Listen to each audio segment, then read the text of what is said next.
Muy, pero muy bienvenidos, mis queridos telepensantes, a una nueva sección, la Casa de Orates, que iba a ser la casa de todos, pero resulta que, como bien ha planteado hoy día nuestro ministro de Economía, el señor Lucas Palacios, resulta que se están haciendo una serie de propuestas, usted ya lo sabe, sin medir ninguna de las consecuencias que esto va a traer a nivel económico, político, y para conversar de estos temas hemos convidado y vamos a tener todos los lunes, en la medida que el Internet lo permita y que Dios lo quiera, a Martín Arrau. Él es constituyente, hoy en día, constituyente por Ñuble, tiene 42 años, ya ha estado antes en nuestro canal Esfera Pública, es ingeniero civil de Industrias de la Pontificia Universidad Católica de Chile y agricultor. Martín, muchas gracias por estar con nosotros para conversar sobre lo que va pasando semana a semana en esta Casa de Orates. Gracias, Vanessa, un gusto poder estar con ustedes y haciendo este update tan importante, porque esto va a una velocidad que yo creo que nadie se esperaba, ¿no? Martín, nosotros vemos que hay cuatro aspectos fundamentales en el proceso que se están avanzando rápidamente, como bien planteas tú. Por una parte, podríamos hablar de la desintegración territorial. El segundo punto sería la desintegración social a partir de la existencia, ¿no es cierto?, de sistemas de justicia paralelos en los que no se respeta la igualdad ante la ley. Y finalmente podemos hablar también de la desintegración económica, que van a implicar muchas de las medidas que se están avanzando. Si partimos con lo primero, que es la desintegración territorial, en la que se habla de que habrá entidades territoriales autónomas, se planteaba que esto era producto de un intento de descentralización. Sin embargo, lo que estamos viendo es que más que descentralización es un desmembramiento de la unidad territorial de este país. ¿Cómo ves tú que se da esta discusión y que se va a avanzar en la implementación o en las posibilidades o imposibilidades de este Estado plurinacional con entidades territoriales autónomas que además tendrán personalidad jurídica y patrimonio propio y con todos los efectos que eso implica a nivel de nuestra integridad territorial? Mira, en primer lugar, redondear un poco lo que se ha aprobado. Ya está aprobado por el Pleno que Chile va a estar administrado por entidades territoriales autónomas, tanto regiones como territorios indígenas. Por lo tanto, no sabemos el número. Si fuera uno por etnia, más las regiones, ya tendríamos entidades autónomas territoriales, y la semana que pasó se aprobó que además esas entidades territoriales, aparte de ser totalmente autónomas de la administración del territorio, puedan crear, por ejemplo, empresas públicas en cada una de ellas, y también se crea un Consejo Regional 2.0 que incluso puede iniciar trámites legislativos, ¿ah? Legislativos, es decir, se iniciarían trámites para hacer nuevas leyes en cada una de las regiones. Entonces, con esto quiero graficar que aquí hay muchas cosas que se aprueban, pero que nunca se analiza cómo se puede implementar, cuánto puede llegar a costar y si va a ser útil. Son más bien eslogan, banderas de lucha que se van poniendo, pero que son totalmente alejadas de la realidad. eh, Transferir más autonomía y decisión directa sobre los recursos y el uso de ellos en cosas de su nivel o competencia a los municipios y a la región. Lo que se está haciendo acá es algo que va totalmente en contra de la unidad nacional, de ser un país unitario, por decirlo así, porque lo que se hace acá es prácticamente federal, pero con muchos mini estados federales, lo cual claramente atenta contra esa unidad nacional, también contra esa idea nacional que es un proyecto ideológico. Claro, y además de eso, los consejos territoriales, ¿no es cierto?, van a tener esta capacidad de generar una alianza con el gobierno central para el avance de la creación de empresas públicas, de empresas estatales, lo que significa definitivamente establecer a nivel constitucional la construcción de un Estado empresario. ¿Cómo ves tú cómo ha sido esa discusión en particular? ¿Por qué se avanza en esta dirección? Hay discusión en la convención. Acá, como hay un sector que tiene una gran mayoría que puede aprobar según su voluntad, digamos, el debate se reduce simplemente a discursos de 3 minutos por cada uno de los constituyentes, donde uno dicen lo que hacer y se vota. Entonces no hay nivel de debate. O sea, uno esperaría que cuando se analiza la opción en el artículo 7 de la facultad de estas asambleas regionales, que es la facultad de crear empresas regionales, uno esperaría que haya un análisis financiero o económico, o que se diga, mira, es necesario tener empresas regionales por efectivamente hay una falla de mercado, por costos de asociación, por soluciones subóptimas, qué sé yo, y por tanto se justifica tener una empresa estatal. Pero claramente esto no es así, no hay un análisis racional de esto.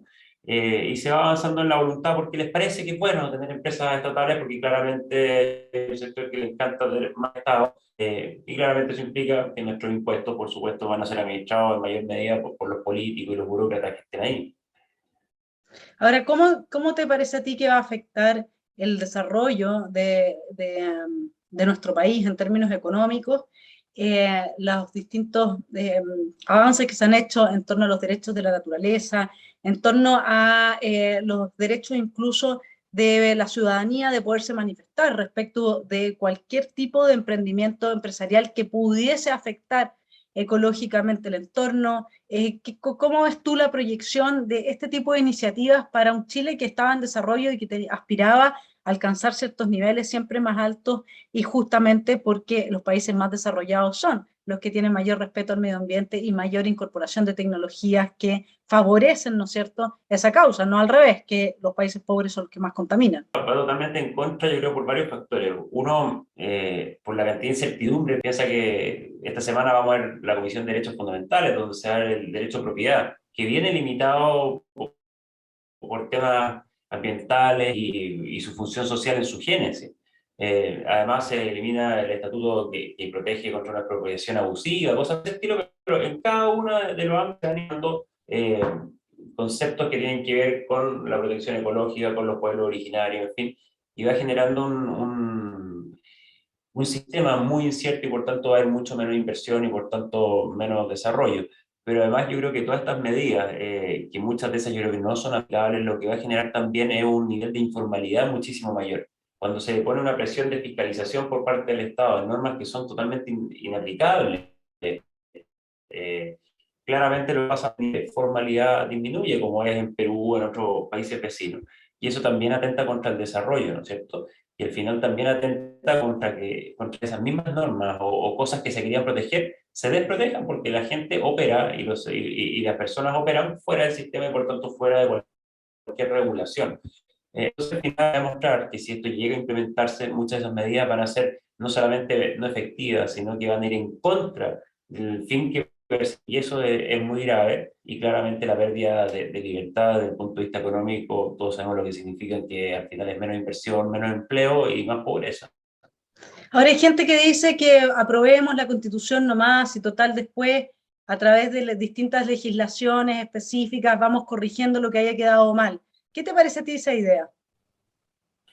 Es muy responsable por varias cosas. Uno, efectivamente, si, si todos quieren un Estado razonable, de respeto institucional, claro, uno podría decir, después lo arreglamos, pero es que en ese después lo arreglamos en la pasada, ¿cuánta gente más cayó en desgracia, cayó en situaciones de pobreza, que implica para el desarrollo del futuro de nuestro país, digamos? O sea, claramente las personas que tienen cierta posición van a ver menos afectadas, pero las personas que están en un nivel más vulnerable van a volver a caer en la pobreza o no van a poder salir de ella, entonces alguien va a pagar esta cuenta, y esa cuenta siempre la pagan las personas más vulnerables. Y por otro lado, desde el punto de vista institucional, político, democrático, acá hay reformas que van hacia un sentido de frenar o enquistar un cierto sector en el poder. En sistemas de justicia, cuando se limita la edad de los jueces a 70 años, significa que hay una gran renovación de jueces ahora. ¿Quién los va a nombrar? Los políticos dominantes ahora. Y por tanto vamos a ir izquierdizando la justicia, vamos a tener sistemas fragmentados políticos que van a ir siendo por los que están hoy día en el poder. Entonces también es un camino que va a ser de un difícil retorno, por ser optimista, si es que esto llega a aprobarse. O sea, al final tenemos todo este proceso para un Chile peor. Eso está clarísimo, que es el título de nuestra conversación hoy día, todo por un Chile peor.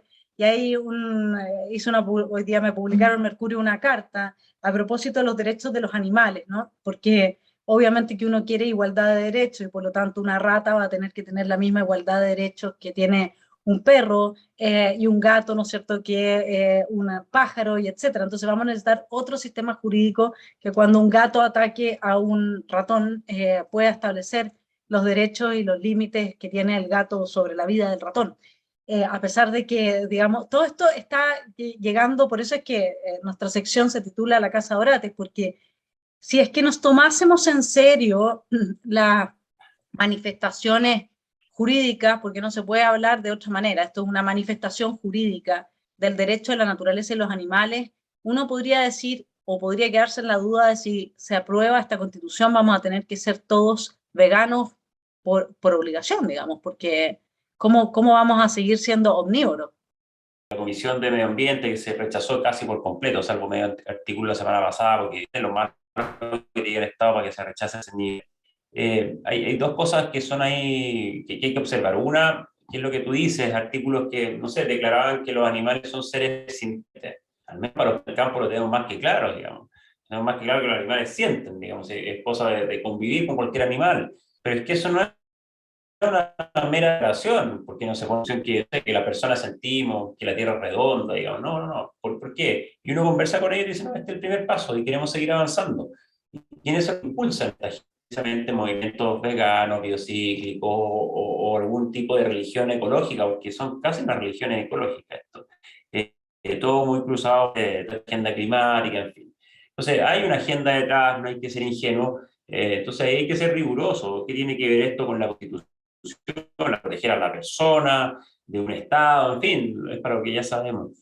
Y por otro lado, vemos que efectivamente otra respuesta y gran parte de las propuestas en esta articulado de medio ambiente eran con un hilo conductor de que cualquier cosa que se quisiera hacer en el país no es que tuviera que cumplir ciertas normas para proteger el medio ambiente, para avanzar en la protección del medio ambiente, no. Había que preguntarle a todas las personas y comunidades, especialmente, por supuesto, a las comunidades indígenas, si les parecía bien en una consulta vinculante, anticipada, para cualquier proyecto que pudiese afectarlos. ¿Tú sabes lo que significa eso? Que ya hay una inversión en este país, porque siempre hay alguien que se opone más allá de lo razonable. Entonces, ese tipo de cosas son las que están quedando de rango constitucional. Por suerte fueron rechazadas, pero la verdad es que esto puede ser repuesto la próxima semana y las justificaciones, era claramente una justificación romántica, idealista, de imponer la cosmovisión indígena al resto del país. Entonces, ese es el nivel de discusión que estamos teniendo en la convención, es muy preocupante. Ahora, lo que se trata de la desintegración política, porque nosotros ahí vemos que en definitiva hay un ánimo por establecer un unicameralismo disfrazado de bicameralismo en la medida en que los consejos territoriales supuestamente vendrían a reemplazar al Senado. ¿Cómo? Pero sin embargo, los miembros de esos consejos territoriales serían designados por las autoridades regionales, es decir, no serían electos por el voto ciudadano. ¿Cómo ves tú al sistema político y la conformación, la propuesta de conformación de un futuro sistema político sobre la base de las discusiones que se han dado? Esa es una discusión muy en desarrollo, ese informe no ha llegado, pero claramente primero se avanza en esa comisión por un cameralismo, ¿no es cierto? Después este consejo regional, o como se le llame, un senado disfrazado, pero bien aguado, digamos, con pocas funciones, pero dándole un giro a esto, la semana pasada, en forma de Estado se aprueba esta asamblea regional con la facultad de iniciar un trámite legislativo. De todo lo que se llega a aprobar podría tener hasta 3 cámaras. Yo no sé cómo va a funcionar eso. Digamos. Una de regional que inicia el trámite, pero después está este tema territorial y después esta asamblea grande que sería como una Cámara de Diputados. Entonces, ahí hay que estar muy atentos porque puede que nos pasemos para otro lado incluso, que imagínate el desastre que sería inaplicable, caro, más políticos, en fin, si hoy día ya sacar una buena ley se demora, imagínate con ese nivel de coordinación o descoordinación. La discusión está muy particularmente dentro de la izquierda, que por eso hay discusión, digamos, porque no están de acuerdo entre ellos, entre el Partido Comunista y el Frente Amplio, y están llegando a este acuerdo de tener un Senado medio sui generis. Ahora, dentro de lo que han sido las reacciones a todo el trabajo que ustedes hacen y a lo que a ustedes les toca vivir dentro de la convención, incluso Agustín Squella escribe una carta en el Mercurio el domingo, ¿no es cierto?, donde todavía uno ve una cierta dosis de esperanza, de abrazo, uno lo ve en José Joaquín Brunner también, que dice sí o sí, una nueva constitución, y frente a eso, otro sector que que se ha levantado, que no está por el rechazo, sino que por la tercera vía, que uno podría decir está Diego Schalper, está Pablo Longueira.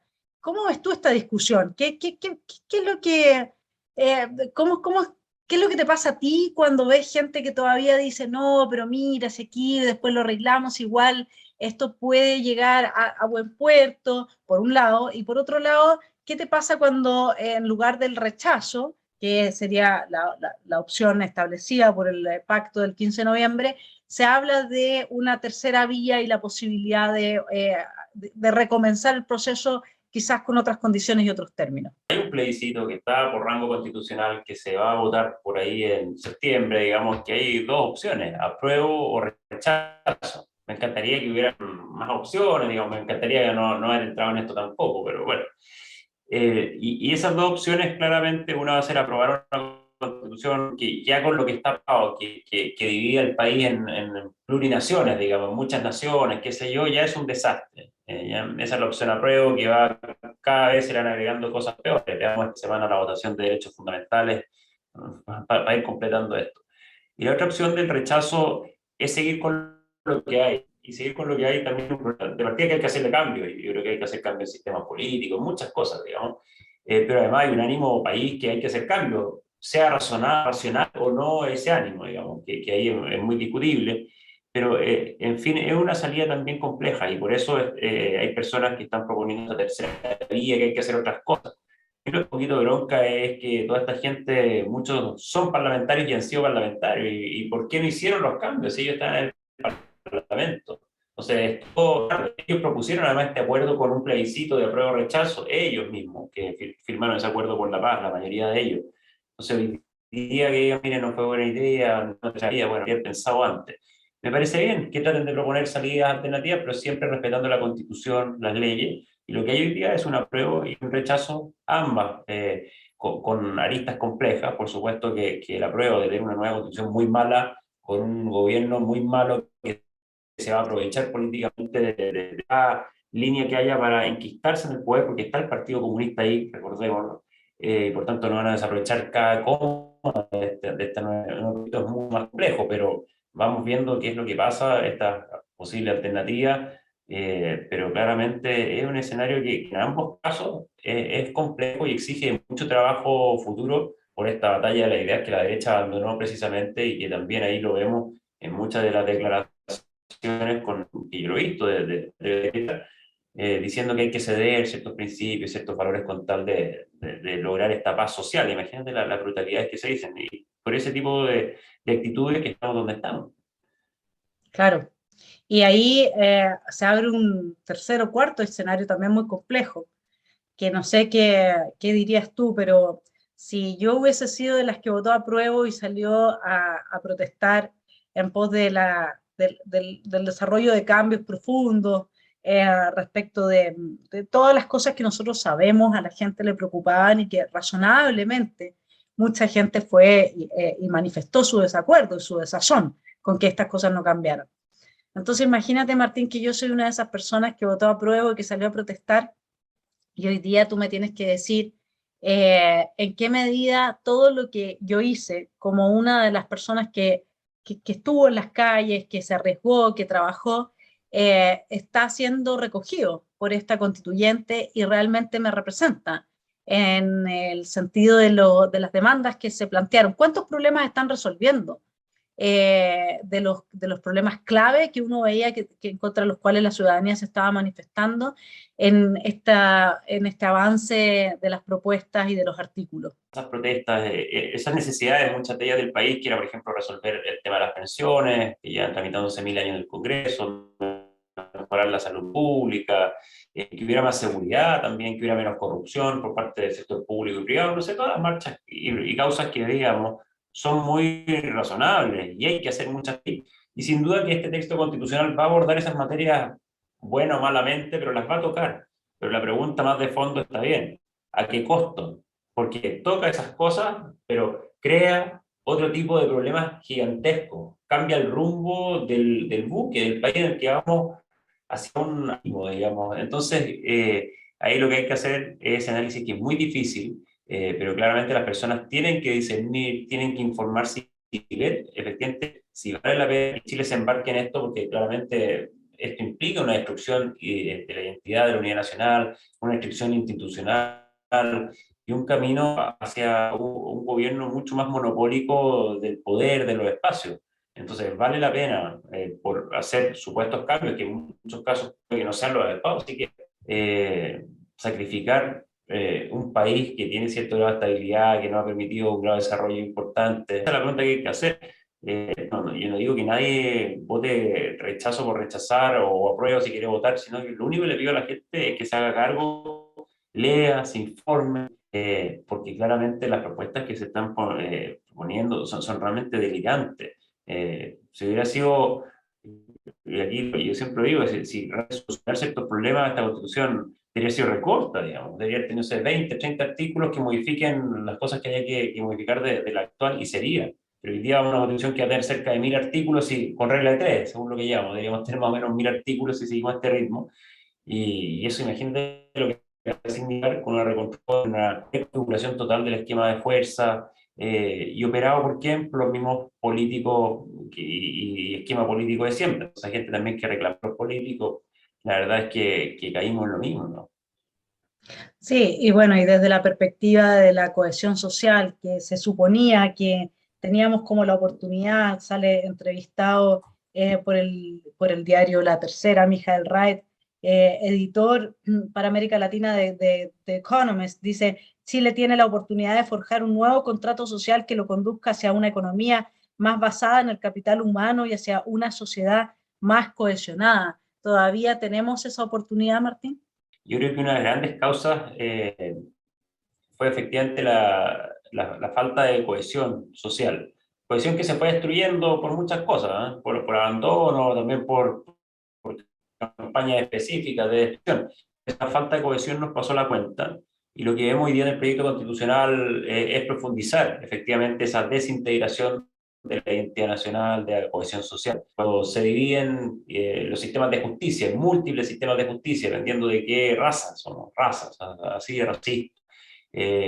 Cuando vemos que hay mucha segmentación, mucha victimización, claramente eso atenta contra la cohesión y la unión.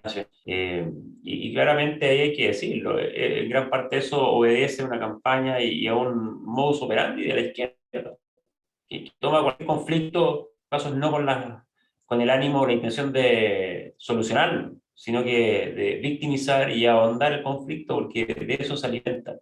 Entonces, esa destrucción de la cohesión nacional, con este proyecto de constitución, claramente no vamos a avanzar en él. Y es fundamental. Yo diría que una de las cosas más importantes que necesita Chile hoy día es adoptar esa cohesión social y que los chilenos volvamos a estar orgullosos de ser chilenos. Ahí cuando uno escucha los discursos fue impresionante, de formas de Estado hace 2 semanas.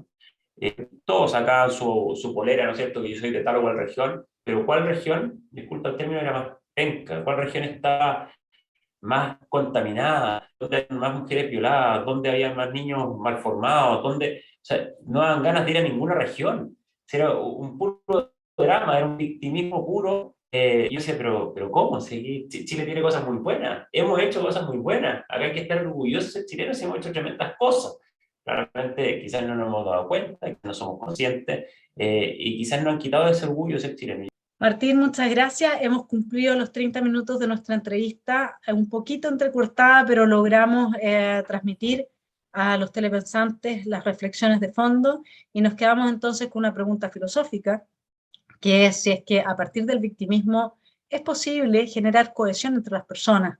Y creo que le vamos a dar la vuelta en las semanas que vienen, de todas maneras, porque eso es lo que de fondo está moviendo la ideología de extrema izquierda que quiere avanzar un país que termina siendo más bien parte de una nación indigenista desde la perspectiva de Evo Morales, o más bien una balcanización un país en el que se reconocen las distintas identidades culturales como si supuestamente las hubiese tan radicalmente distintas entre todos, y uno se da cuenta que eso es otra falacia más, porque, bueno, los mismos pueblos originarios no votaron en masa por sus propios representantes de pueblos originarios, digamos. O sea, todo esto está cubierto, ¿no es cierto?, de mantos de falacias, de eufemismos, de palabras vacías, y se hace muy fácil de defender. Sin embargo, en el fondo no se está, como dices tú, resolviendo absolutamente nada, sino que todo es para peor. Gracias, Martín, por estar con nosotros. A ver si la próxima semana nos ayuda más el Internet aún, pero creo que hemos logrado transmitir las ideas que sirvan a una digestión esta semana de lo que vaya pasando en la constituyente. No, muchas gracias a ti, Vanessa. La próxima semana nos estamos viendo y mucha suerte por esos lados, así que lo pasen muy bien y bueno, nos estaremos viendo prontamente, espero. Un abrazo, todo dependerá de Putin. Hasta luego. Que estés muy bien. Chao.